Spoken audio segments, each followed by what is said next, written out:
Hello guys, good morning. Ito na po yung request ninyo, yung 2-in-1 na setup na pwedeng pang gaming. Pero mga basic gaming lang po, gaya ng Roblox, Knives Out, Knives Out, ano pa ba? Blood Strike, pero Point Blank. Pero ito hindi to applicable sa mga heavy games gaya ng Dota, Valorant, at saka yung mga stricto na game guard ng online games gaya ng Crossfire, hindi gagana to. Kung Crossfire man nilalaro nyo, isang player lang pwede makakalaro nun. Ito. Bali yung specs na gagamitin natin is tawag nito Ryzen 5 5600 GT at saka dual channel RAM, total of 16 GB at saka 128 GB na NVMe. Tapos yung motherboard na gagamitin natin is ASRock B450M SVD. Ito, perfect talaga to kung itong computer na to, system unit na to is gagamitin pang opisina kasi tatlo talaga yung display port niya na pwede gagamitin na display output sa kanilang opisina. Halimbawa pang office lang. So basic lang. So eto na. Tara, start na natin yung installation. Sige. Okay, sige, mag-start na tayo ng installation. Pero bagong lahat, shoutout nga pala sa 1,800 followers ko sa Facebook. Ito na yung mga request nyo na tutorial sa 2-in-1 computer. So, ito, ang components na gagamitin natin is dalawang monitor, isang naka HDMI para sa PC1 o user 1, at saka isang VGA para sa PC2 o user 2, dalawang keyboard, dalawang mouse, at saka dalawang headset. And then, ano pa ba? Ito. Huwag natin kalimutan to. Ito, importante to. Ang tawag dito is USB sound card. Kasi, as you can see, isa lang yung isa lang yung audio at saka microphone na papasukan ng headset. So, kailangan natin ng extension. Yan. Ano ba to? Yan. Pasensya na guys, first time mag-tutorial. So, first, unahin natin is yung PC2. Ilagay natin yung mouse. And then keyboard. Tapos yung headset. Green is for audio. Pink is for microphone. Tapos ito naman is para to sa power ng headset. Para magkaroon ng lights. Pero sa ngayon parang kukulangin tayo ng ports. Kaya wag na lang muna. Pero kung gusto niyo ng pailaw guys, ito. Kailangan yung bilhin to. USB, ano tawag nito? Switch hub. USB switch hub ata. And then, ano ba next? At saka, then, ito next. USB audio. Para sa kabila. Sa PC1. And then, color green para sa audio. At saka pink or yellow para sa microphone. Ito, hindi na natin gagamitin to, yung pailaw. And then, keyboard, mouse, tapos, display, HDMI para sa PC1, at saka VGA naman, para sa PC2. Yun. Sige. Try natin kung gagana ba. And then proceed na tayo sa installation ng software.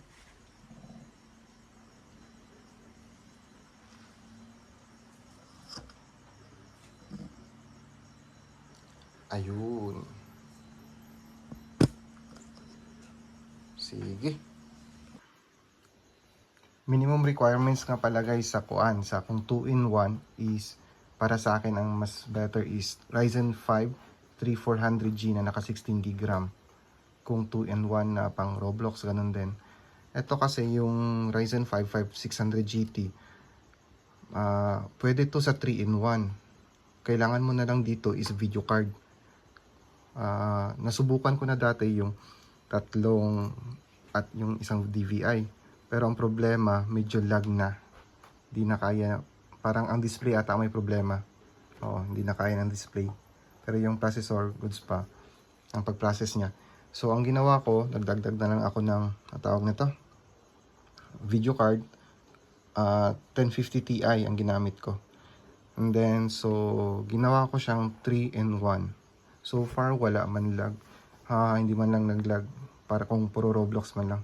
So, naisip ko ginawa ko to kasi halos na mga unit ko dati is naka Ryzen 5 5600G at saka GT. Ang problema ko, yung mga bata nilalaro halos Roblox lang. Hindi na masyado naglalaro ng Dota yung mga dating players or Valorant, wala na. So, kaya naisip ko, i-convert ko na lang into 3-in-1. So, solid naman kung puro Roblox lang at saka point blank. So, ayun.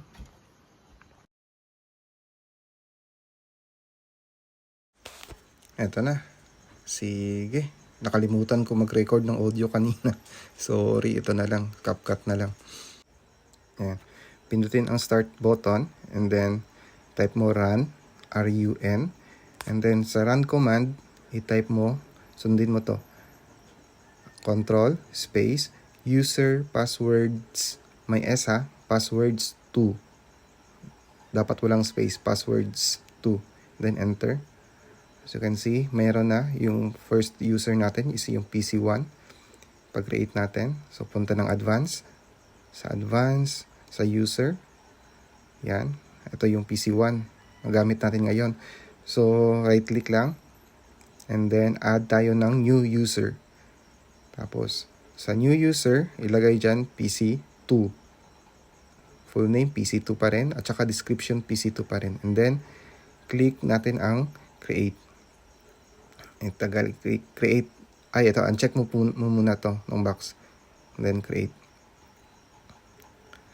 So, as you can see, meron ng PC2 na nakalagay. Yan. Pero, gagawin natin to siyang as administration. Kasi, naka-user pa lang to. Kaya, i-X muna natin. Yan. X. And then, type ulit run. Balik dito. Ayan. As you can see, ayan. Ang PC2, naka-users lang. And then, PC1, naka-administrators. So, change natin yung PC2. Click ang PC2, then, properties. Pagkatapos sa properties, sa group, gawin nating administrator. And then, apply. And, click natin apply. And then, okay. Uy, mag-okay ka na. Apply. Yan. Okay. And then, okay. Yan, administrators na. So, ito na. Makikita mo na siya na PC2. Existing na yung PC2. Ang kailangan pala dito guys is pindutin mo yung PC2 muna para mag-load bago mo i-restart yung PC. Hindi ko siya nagawa kanina. So, ayan. Ayan, i-download na natin yung Aster Multi-PC. Ang sipag ko guys, alauna na ng magaling araw. Tapos, open yung Chrome. Open ang Chrome and then type mo Ibiksoft. Ibiksoft. Yan. And then, click. Punta sa website. And then, download.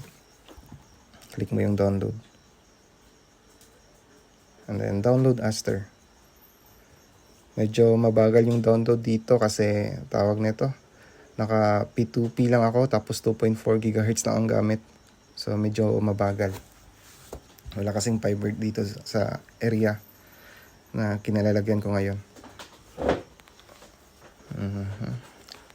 Sige, cut muna natin. Ayan, install na.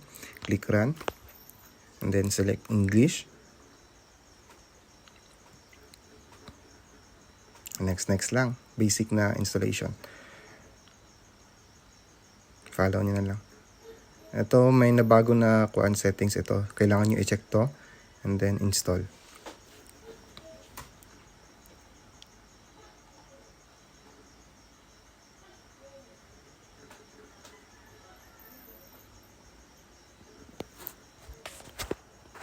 Nangyari dun. Ayan. So, ito na yung tawag nito. Settings. Pwede nyo i-click yung trial guys kasi meron tong 15 days free trial. Ito kasi yung board na gamit ko ngayon at saka yung processor is natapos ko na yung trial. So, bali mag-input na ako ng bagong ano tawag nito? Bagong license key. Kaso ang problema nito is nagloko yung Gmail. Kaya hindi ko siya ma-access kaagad. So, natagalan talaga ako sa pag-input ng license key. Tagal bumalik ng Gmail. So, kayo guys, pag pindot nyo ng free trial, automatic na yan, ma-activate yan 15 days. So, pwede nyo na matest yung specs ng inyong computer kung ano tawag nito, kung goods ba yung specs nyo, kung smooth ba. And then, kapag trip nyo ang Aster, so after expiration, kung gusto nyo mag-apply, punta na lang kayo sa website niya. And then, purchase kayo doon. Nasa 700 ata ang annual ng license ng 2-seaters.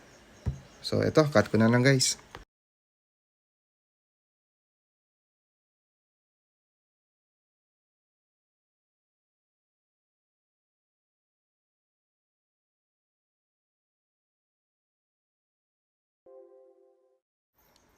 Yung 1.1 guys na monitor, 1:1 is yan yung magiging PC1. At saka yung 1:1.2, yan yung magiging PC2. Yung 1.2 na yan, ilipat mo na lang. Ayan, 1.2 ilipat mo sa PC2. Ayan. And then, ang pagkatapos nyan, pindutin mo yung mouse at saka keyboard sa kabila. Pag pinindot mo yan, magla-lights yan automatic. Kaya ayan, nag-lights, ilipat mo sa PC2. And then, pindutin mo yung keyboard sa PC2, magla-lights yan, and then ilipat mo lang din. Ganun din sa audio. Ang audio naman guys is, suotin mo yung headset ng PC1, at saka hanapin mo dito yung icon ng speaker or headset. Madali lang yan mahanap guys kasi pag pinindot mo yung icon, is tutunog yan na headset. Halimbawa, pag pinindot mo yung sinuot mo yung headset ng PC1 tapos napindot mo yung icon na para sa PC1, tutunog yan kahit ilipat mo na lang. Sundan mo na yung ginawa ko.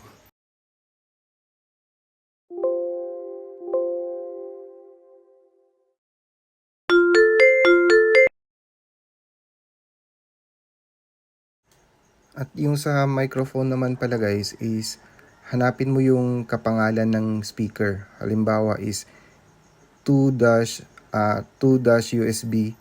And then, hanapin mo yung icon ng microphone na naka 2-USB din. Ganun. Ganun din yung gawin mo sa PC2.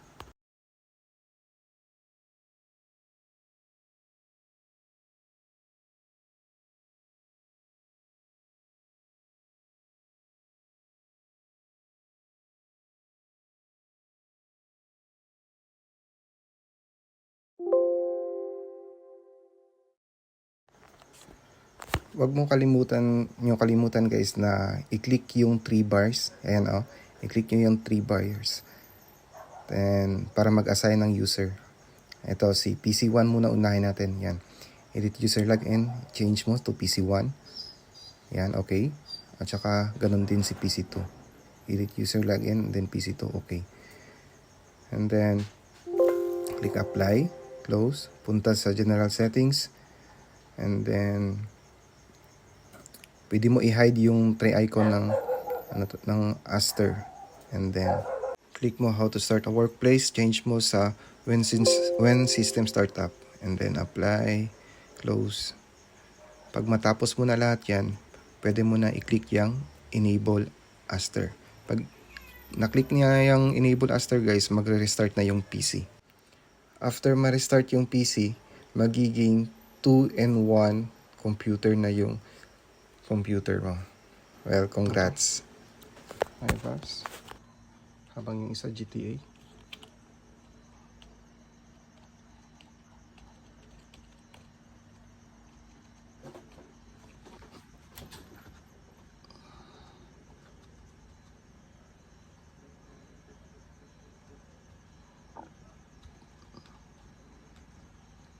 Tanong, pwede ba daw sabay Roblox? Pwede yan. Try natin. Habang naka GTA.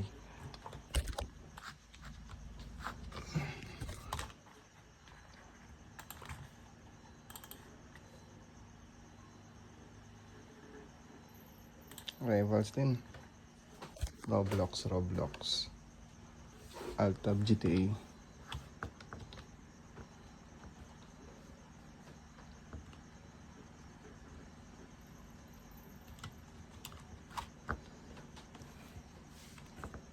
Isa na yun. Roblox. Okay, yun na yan. Sige, paalam. Alas 2 na ng madaling araw. Bye.